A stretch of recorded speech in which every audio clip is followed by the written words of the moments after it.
Eu sou Moisés, o homem que abriu o Mar Vermelho, o libertador de Israel, aquele que falou face a face com Deus no Monte Sinai. Mas você sabia que eu tive filhos? 2 filhos homens, Gerson e Eliezer. E sabe o que é mais intrigante? A Bíblia quase não fala deles. Enquanto meu nome ecoou por gerações, enquanto cada palavra que pronunciei foi registrada, meus filhos desapareceram nas entrelinhas da história sagrada. Isso te intriga? Deveria, porque essa história não é só sobre mim. É sobre você também. Você já se perguntou por que algumas pessoas ao seu redor brilham tanto, fazem tanto barulho, realizam grandes feitos e você parece estar na sombra? Você já sentiu que seu propósito foi silenciado pela grandeza de outra pessoa? Que sua história não importa tanto assim? Então, precisa ouvir o que vou te contar hoje. Porque meus filhos não foram esquecidos por Deus. Eles foram escolhidos para um tipo diferente de missão. Uma missão silenciosa. Uma missão que o mundo não aplaude, mas que o céu reconhece. E talvez, só talvez, essa seja exatamente a missão que Deus preparou para você.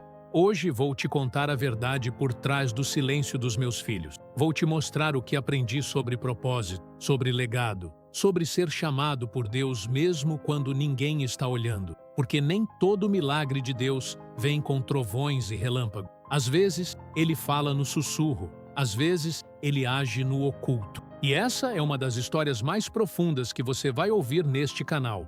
Prepare seu coração, porque o que vou revelar pode transformar completamente a forma como você enxerga seu próprio chamado. Deixa eu te contar como tudo começou. Quando fugi do Egito, eu era um homem quebrado. Tinha matado um egípcio. Minha identidade estava despedaçada. Eu não era mais príncipe, não era escravo. Não sabia quem eu era. Foi no deserto de Midian que conheci Zípora, minha esposa, a mulher que Deus usou para me ensinar o que era recomeçar. E foi lá, longe dos palácios, longe da glória, longe de tudo, que meus filhos nasceram. Gerson, meu primogênito. Eu dei esse nome porque significa forasteiro em terra estranha. Sabe por quê? Porque era exatamente isso que eu me sentia. Um estrangeiro, um deslocado, um homem sem raiz, sem identidade, sem propósito claro. Quando segurei Gerson pela primeira vez, olhei para aquele rostinho inocente e pensei: meu filho, você vai carregar a história de um pai perdido, mas Deus vai te dar um futuro melhor que o meu. Anos depois, nasceu Eliezer, e o nome dele significa Deus é minha ajuda, porque naquele momento eu já tinha entendido algo. Deus não tinha me abandonado no deserto, Ele estava me preparando. Meus filhos cresceram vendo ovelhas, vendo um pai simples, um pastor. Nada de grandeza, nada de milagres. Apenas um homem tentando sustentar sua família com dignidade. E eu amava aquela vida. Amava acordar cedo, cuidar do rebanho, voltar para casa e ouvir as risadas dos meus meninos. Zípora preparava o pão. Eles corriam pelo deserto. Eu contava histórias à noite. Era uma vida comum, mas era minha vida. Até que tudo mudou. Até que Deus apareceu naquela sarça ardente e chamou meu nome. Moisés, Moisés. E eu respondi: eis-me aqui. Mas dentro de mim, uma dor já começava a crescer. Porque eu sabia que se eu dissesse sim para Deus, eu teria que dizer adeus para aquela vida tranquila. Adeus para os dias simples com meus filhos. O chamado de Deus é glorioso, mas ele também dói. Quando voltei para o Egito, levei Zípora e meus filhos comigo. Eles eram pequenos, ainda inocentes, ainda alheios ao peso que eu carregava. Mas algo aconteceu no caminho que quase me destruiu.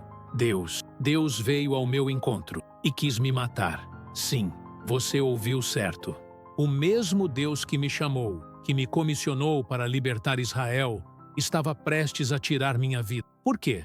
Porque eu não tinha circuncidado meu filho. Eu tinha negligenciado a aliança. Estava carregando um chamado, mas não estava vivendo em obediência completa. Foi Zípora quem salvou minha vida naquele dia. Ela pegou uma pedra afiada, circuncidou nosso filho e tocou meus pés com o prepúcio, dizendo: certamente és para mim um esposo sanguinário. Aquelas palavras me marcaram para sempre. Naquele momento, entendi algo devastador. Minha missão ia custar caro. E não só para mim, para minha família também. Pouco tempo depois, tomei a decisão mais difícil da minha vida. Enviei Zípora e meus filhos de volta para Midian, de volta para a casa do meu sogro Jetro. Você consegue imaginar a dor? Você já precisou escolher entre o chamado de Deus e a presença das pessoas que você mais ama? Eu olhei nos olhos de Gerson e Eliezer. Eles eram tão pequenos, tão inocentes, e eu sabia que quando nos reencontrássemos, eles seriam diferentes. Eu seria diferente. Mas não havia outro caminho. Deus estava me chamando para algo maior, e eu precisava ir, sozinho. Chorei naquele dia. Chorei como nunca tinha chorado, porque eu estava abrindo mão do que mais amava para obedecer ao que Deus tinha me ordenado. E meus filhos, eles cresceram longe de mim, longe das pragas, longe da abertura do Mar Vermelho, longe do Sinai, longe de tudo. Enquanto eu me tornava o libertador de Israel, meus filhos viviam uma vida comum em Midian. E esse foi o começo do mistério que você precisa entender.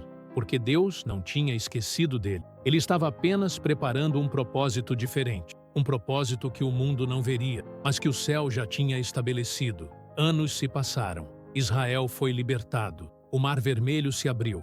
O povo atravessou. Faraó foi derrotado. E eu estava no deserto, guiando milhões de pessoas, lidando com reclamações, com rebeliões, com o peso de ser o porta-voz de Deus. Foi então que Jetro, meu sogro, trouxe Zípora e meus filhos de volta para mim. Quando os vi de longe, meu coração quase parou. Gerson e Eliezer já eram rapazes. Já não eram mais aquelas crianças que eu tinha deixado. Eles tinham crescido sem mim, sem minhas histórias, sem meu abraço diário. Corri até eles, abracei-os, chorei, mas algo estava diferente. Havia uma distância, uma dor não dita. Eles olhavam para mim com respeito, mas também com estranheza. Eu era o homem que Deus usava, o líder, o profeta. Mas para eles, eu era o pai que não esteve presente. Naquela noite, depois que o acampamento dormiu, subi sozinho a um lugar alto e clamei a Deus: Senhor, eu obedeci. Eu fiz tudo o que me pediste. Mas, e meus filhos? Qual é o propósito deles? Eles vão herdar minha unção?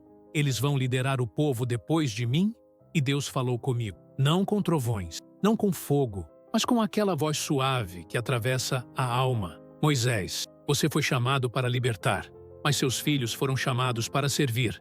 Eles não vão liderar multidões, não vão abrir mares, não vão subir no monte como você, mas vão servir no meu tabernáculo. Vão cuidar das coisas sagradas, vão ser porteiros da minha presença. Eu fiquei em silêncio, processando aquelas palavras. Eles não serão famosos, Moisés, mas serão fiéis. E a fidelidade no oculto vale mais do que a fama aos olhos dos homens. Naquele momento, Deus me ensinou algo que transformou minha compreensão sobre propósito. Nem todo chamado é público, nem todo milagre é visto, nem toda missão vem com reconhecimento, mas todo chamado vem de Deus. E isso é o que importa. Meus filhos não herdaram minha posição, mas herdaram algo muito maior, o privilégio de servir na presença de Deus. Eles se tornaram levitas, cuidavam das tendas, guardavam os utensílios sagrados, protegiam a arca da aliança. Enquanto o povo aplaudia milagres, meus filhos serviam no silêncio. E Deus via, Deus honrava, Deus se agradava, porque a verdadeira grandeza não está nos holofotes, está na obediência, mesmo quando ninguém está olhando. Com o tempo, aprendi a enxergar meus filhos com outros olhos. Gerson e Eliezer não se tornaram líderes de tribos, não conduziram batalhas, não pronunciaram profecias diante do povo, mas fizeram algo que poucos têm coragem de fazer. Serviram com excelência no anonimato. Eles acordavam antes de todos para preparar o tabernáculo, carregavam as peças sagradas durante as jornadas, protegiam o que era santo, viviam uma vida de consagração que ninguém via. E sabe o que mais me emocionava? Era ver a paz deles. Eles não competiam comigo, não invejavam minha posição, não reclamavam por não terem herdado minha fama. Eles tinham encontrado algo que muitos líderes nunca encontram: contentamento no propósito de Deus. Um dia, Gerson me procurou. Já era um homem maduro, pai de família, e me disse algo que nunca vou esquecer. Pai, Eu não preciso abrir mares. Eu só preciso ser fiel onde Deus me colocou. E isso me basta. Lágrimas escorreram pelo meu rosto, porque ali estava a maior transformação espiritual que eu poderia testemunhar. Um filho que não buscava grandeza, mas buscava a Deus. Eliezer também me ensinou algo poderoso. Ele me disse: Pai, seu nome significa tirado das águas. Você foi tirado para liderar. Mas meu nome significa Deus é minha ajuda. E eu aprendi que não importa se as pessoas não sabem meu nome, porque Deus sabe. E Ele é minha maior recompensa. Foi naquele momento que entendi. Deus não tinha tirado nada dos meus filhos. Ele tinha dado a eles o privilégio do serviço oculto. E você precisa entender isso também. Talvez você não seja chamada para os holofotes. Talvez seu nome nunca seja reconhecido. Talvez sua história nunca seja contada publicamente. Mas se Deus te chamou, se Ele te colocou em um lugar de serviço, então você está exatamente onde precisa estar.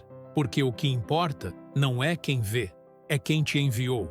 Meus filhos me ensinaram que a verdadeira transformação espiritual não está em fazer o que todo mundo aplaude, está em fazer o que Deus ordena, mesmo quando ninguém está aplaudindo. E essa é a maior lição que posso deixar para você hoje. Hoje, eu te contei o mistério dos meus filhos, e espero que essa história tenha tocado algo profundo em você, porque talvez você esteja vivendo sua própria versão desse silêncio. Talvez você sirva sem reconhecimento. Talvez você ore sem que ninguém veja. Talvez você seja fiel em um lugar pequeno, enquanto outros brilham em lugares grandes. E talvez você tenha se perguntado: Deus, por que eu?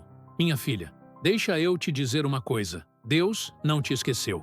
O silêncio não é abandono, é preparação, é consagração. É o lugar onde Deus molda os corações que realmente confiam nele. Meus filhos não abriram mares, mas guardaram a arca da presença de Deus. E você?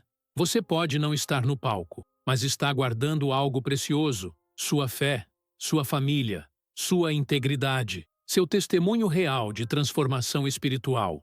E isso tem valor eterno. Você entende o que estou dizendo? Não é o barulho que define seu propósito, é a obediência. Se essa história mexeu com você, eu quero te fazer uma pergunta. Você está ouvindo a voz de Deus ou só o barulho do mundo? Porque Deus ainda fala, ainda chama, ainda usa pessoas comuns para coisas extraordinárias. E se você está se sentindo invisível hoje, saiba, Deus te vê. Ele conhece seu nome, Ele sabe onde você está, e Ele tem um propósito único para você. Não desista, não desanime, continue servindo, continue orando, continue confiando, porque a fidelidade no oculto, essa é a verdadeira grandeza aos olhos de Deus. Obrigado por ter assistido até aqui. Essa história é um testemunho de que Deus age de formas misteriosas, mas sempre perfeitas. Se você quer ouvir mais histórias de personagens bíblicos que experimentaram a transformação sobrenatural de Deus, inscreva-se no canal Milagre Contado. Tem muitas outras histórias aqui que vão fortalecer sua fé. E agora, eu te deixo com um desafio. Ore hoje e pergunte a Deus qual é o propósito silencioso que Ele tem para você. Porque às vezes, o que Deus mais valoriza é o que ninguém está vendo. Que a bênção do Senhor esteja sobre você. Amém.